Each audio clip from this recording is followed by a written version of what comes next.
যেমন আমরা আজকে জিরো থেকে দেখবো, তাই না? এবং জিরো থেকেই দেখতে গেলে আমাদের সাইড ইঞ্জিনিয়ার হিসেবে যদি আমাদের একটা ছাদে সেন্টারিং করবে, ছাদে রড বাইডিং করবে, ছাদে ঢালাই দেওয়ার জন্য ছাদের কার্যক্রমগুলো পরিচালনা করবে, কে করবে? কন্ডাক্টর ওয়ার্কাররা। কারা করবে? যারা ওয়ার্কার, তারা কাজ করবে।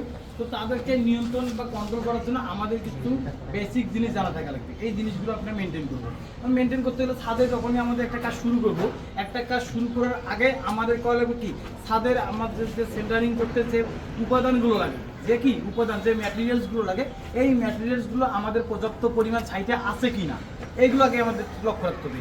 যেমন কী কী লাগতেছে, বাংলাদেশে মোটামুটি 2 ধরনের শাটারিং করা হয়। একটা হচ্ছে কি স্টিল শাটার, আর একটা হচ্ছে কি কাঠের শাটার বা বাঁশের শাটার, তাই না? তো আমরা যেমন আজকে এই যে সাইডে আসছি, এই সাইডের মূলত আমাদের করা আছে কি বাঁশের শাটার করা আছে। তাহলে আমাদের এখানে কী দরকার, শাটারিং করার জন্য আমাদের কী পরিমাণ, পর্যাপ্ত পরিমাণ বাঁশ প্রয়োজন। আমরা জানি একটা হাই রেঞ্জ বিল্ডিংয়ে যদি আমরা সেন্টারিং করি, তাহলে আমাদের একটা বাঁশ থেকে আরেকটা বাঁশের ডিস্টেন্স আমরা যদি সেন্টারিং করি, তাহলে এটা কম সর্বনিম্ন 18 ইঞ্চি রাখবো, 18 থেকে 2 ফিট। এর